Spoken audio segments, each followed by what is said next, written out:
जय जगन्नाथ सांग मैंने आज देखु आम बने भंडा आलू आठी सारू को सीझे ता सहित बैगण ये आम बेसर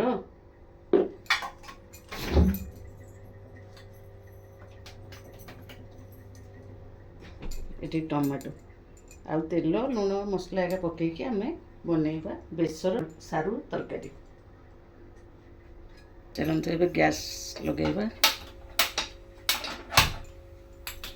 कड़े तातिला पर्यंत आम सारूटा को छड़े दबा।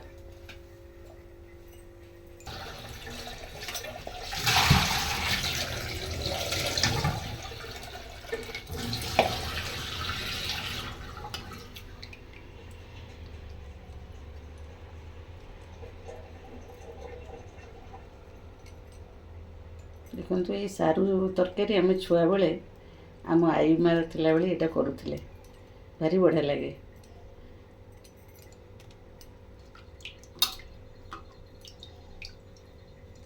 देखो एबे आम सारू को छड़े देले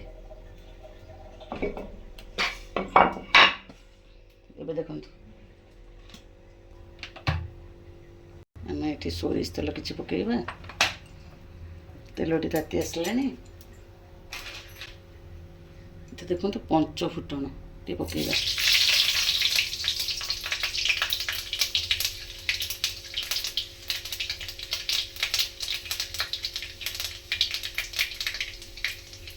पंच फुटण फुटी आसलानी बेसर को देदेबा। देखो बेसर पानी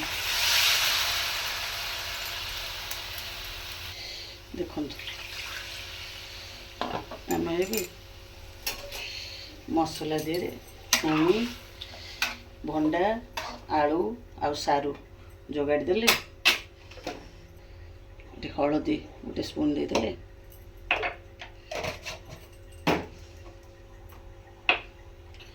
ये काश्मीरी लंका गुंड गोटे स्पून देदेले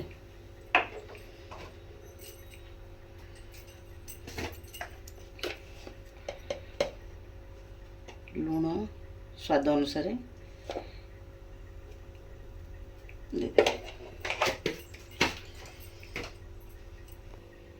आम बैगण को पकईबा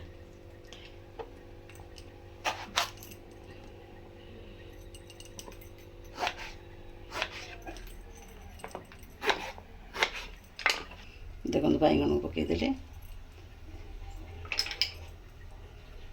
तापर टमाटो को आम काटिकी मीडियम स्लाइस रे पकईबा जमती दिशुथिबो टिके मोटा करके पकईबा। एबे हो गला हमर जोगाड़ी हो गला छुई सारू बैगण भंडा आलू टमाटो बेसर आपको आम किसी समय घोड़े दबा घोड़णी लगे छाड़ीदबा सीझी जाए पर्यंत तरकारीटा आमर सीझे लगे पर्यंत छुई टिके आउ टे सीझब ये सीझा पर्यंत आम देखु मु बैरु सजना शाग झील को पठे आनी अल्प सजना शाग को कौन करी भाविले आज सजना शागर पोड़ा चटनी करी। देखु एवं मुझे बाछी देती शाग को धोईदबा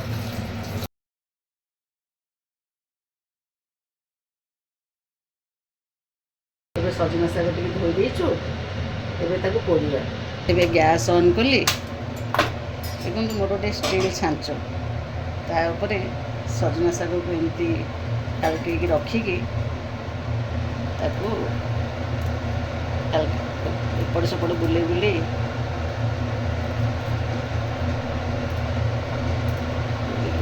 सजना शाग एते फायदा आमर ब्लड सुगर ब्लड प्रेशर सबुथि सजना शाग उपकारिता।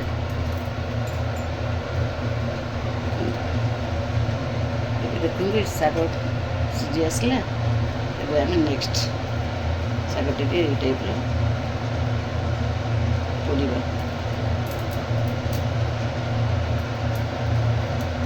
जमती आम तुक चटनी करुचे ଶାଗକୁ ବି ଆମେ ସୋରିଷ ତେଲ ଦେଇ ରସୁଣ କଞ୍ଚା ଲଙ୍କା ଦେଇକି ଆମେ ତାକୁ ଛେଚିବା, ଠିକ୍ ଛତୁ ପରି ଟେଷ୍ଟ ହିଁ ଆସିବ।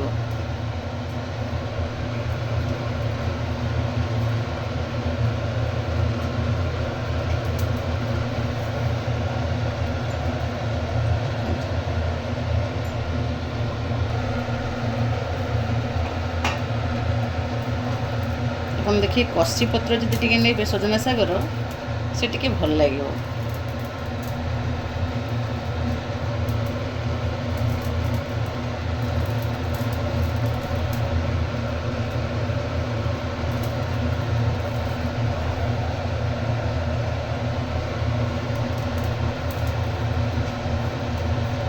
ଶାଗଟି ପୋଡ଼ି ଆସିଲା, ଏବେ ତାକୁ ଛେଚିବା। ଦେଖନ୍ତୁ ଆମେ ଏବେ 4ଟି ଖଣ୍ଡେ କୋଲା ରସୁଣ ନେଇଛି, ରସୁଣର ଚୋପାଟାକୁ କାଢ଼ିଦେବା। ଦେଖନ୍ତୁ ରସୁଣ ଚୋପାକୁ ସଫା କରିଦେଲେ ଏବେ ଆମେ ଏ କୁଟାରେ ପକାଇଦେବା। ମୋ ବାଡ଼ିରେ ଲଙ୍କା ହେଇଥିବା ପାଚିଲା ଲଙ୍କାକୁ ମୁଁ ଏଠାରେ ବ୍ୟବହାର କରେ, ମୁଁ ଟିକେ ସ୍ପାଇସି ଖାଏ।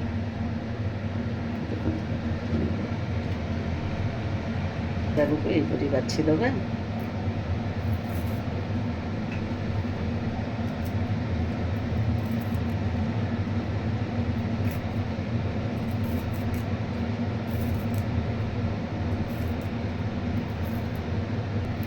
ଆପଣ ଦେଖିବେ ସେତେବେଳେ ବହୁତ ଅସୁବିଧାରେ ଲୋକମାନେ ରହୁଥିଲେ। ସେ ଅସୁବିଧା ସମୟରେ ଆମ ଆଈ ମା କୁହନ୍ତି, ଲୋକ ହଠାତ୍କୁ କିଛି ତରକାରୀ ସରିଗଲେ ସ୍ତ୍ରୀ ଲୋକମାନେ ହଇରାଣ ହୁଅନ୍ତି ଖାଇବା ପାଇଁ।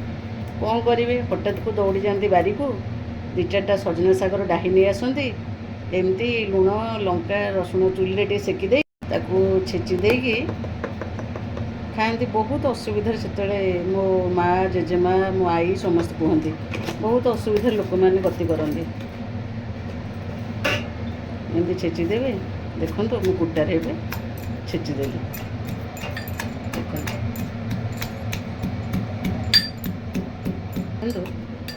ଆମେ ଛେଚି ସାରିଲା ପରେ ସେ କେମିତି ହେଇଛି, ବିଲକୁଲ ଯେମିତି ଆମେ ଛତୁକୁ ଚକଟି ଦେଲେ ଛେଚି ଦେଲେ ଯେମିତି ହୁଏ, ଡିଟୋ ସେଇ ଟାଇପ୍ର ହେବ।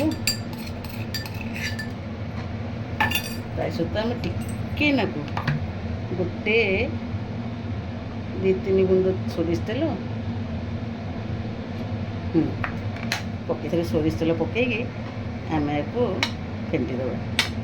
ଦେଖନ୍ତୁ କେତେ ସୁନ୍ଦର ଲାଗୁଛି। ଦେଖନ୍ତୁ ସଜନା ଶାଗର ଛେଚାଟା ଖାଇବାକୁ ଭାରି ସ୍ୱାଦ ଲାଗେ। ଦେଖନ୍ତୁ ପୁରା ସାରୁ ବେସର ଆମର ବାଇଗଣ ଟମାଟୋ ଭଣ୍ଡା ତରକାରୀଟି ପୁରା ରେଡ଼ି ହେଇଗଲା। ଏବେ ଗ୍ୟାସ୍ ବନ୍ଦ କରିଦେବା। ତା ସହିତ ଆମର ଏଇଠି ସଜନା ଶାଗର ପୋଡ଼ା ଛେଚା ରେଡ଼ି ହେଇଗଲା। ଏବେ ଆମେ କରିବା କଖାରୁ ଫୁଲର ପିଠଉ। କାଲି ଇଭିନିଂରେ କଖାରୁ ଫୁଲ ନେଇ ଆସିଥିଲି। ଏବେ ଦେଖନ୍ତୁ ଆ ଦେହରେ ମୁଁ ବେସନ ଚାଉଳ ଗୁଣ୍ଡର ଆଣ ଟିକେ ରଖିଦେଇଥିଲି ଫ୍ରିଜ୍ରେ, ତା ସହିତ ଲଙ୍କାଗୁଣ୍ଡ ଜିରା ଗୁଣ୍ଡ ପେଷ୍ଟ ଟିକେ ପକାଇ ଦେଇକି ଗୋଳେଇ ଦେଇକି ପିଠଉ ବନେଇବା।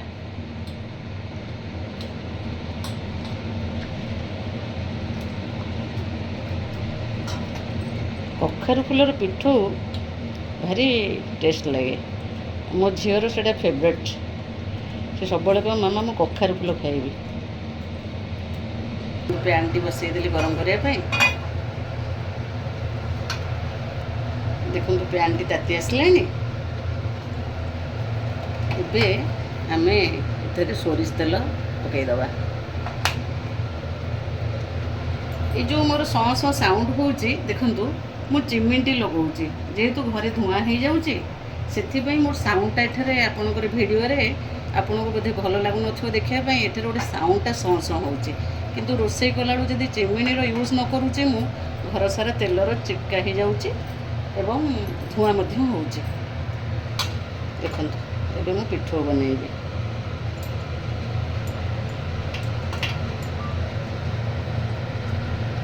ତେଲଟି ତାତି ଆସିଲାଣି। ଆମେ ଏବେ ପ୍ୟାନ୍ଟିକି ଟିକେ ହାଲକେଇକି ବୁଲେଇ ଦେବା।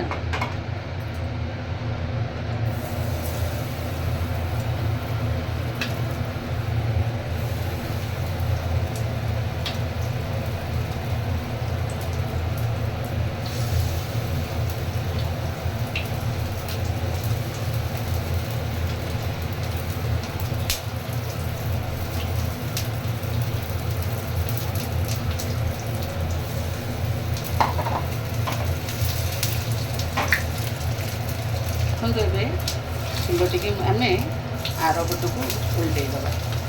ଦେଖନ୍ତୁ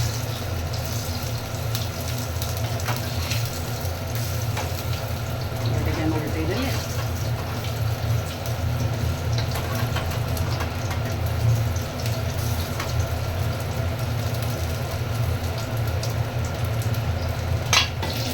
ଦେଖନ୍ତୁ ଆମର ଛୁଇଁ ବେସର ତରକାରୀଟି ରେଡ଼ି ହେଇଗଲା। ଏବେ ଆମେ ତାକୁ ପ୍ଲେଟ୍ରେ କାଢ଼ିଦେବା। ଦେଖନ୍ତୁ ଦେଖନ୍ତୁ ସାରୁ ସେମିତି ଗୋଟା ଗୋଟା ହେଇକି ରହିଛି। ଦେଖନ୍ତୁ କିନ୍ତୁ ଏପଟେ ଆମର କଖାରୁ ଫୁଲଟି ରେଡ଼ି ହେଇଗଲା। ଦୁଇ ପଟୁ ପାଗିଗଲାଣି। ଏବେ ତାକୁ ଆମେ କାଢ଼ିଦେବା। ଦେଖନ୍ତୁ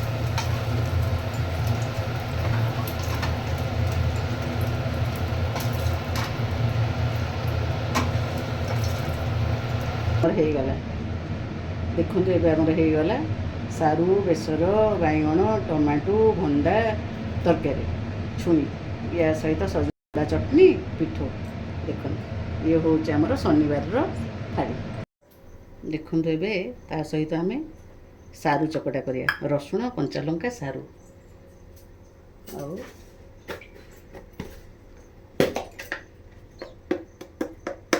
ଟିକେ ସ୍ୱାଦ ଅନୁଯାୟୀ ଲୁଣ। ଦେଖନ୍ତୁ ରସୁଣ ଦଳିଦେଲେ କଞ୍ଚା ଲଙ୍କାକୁ ଦଳିଦେଲେ ସାରୁକୁ ଆମେ ଚକଟି ଦେବା। ଥରେ ସାରୁ ଚକଟା ଆପଣ କରିକି ଖାଆନ୍ତୁ ଏହିପରି। କିପରି ଲାଗୁଛି ମୋତେ ଆପଣ କହିବେ। ଦେଖନ୍ତୁ ମୁଁ ଏଠାରେ ସୋରିଷ ତେଲ ନେଇଛି।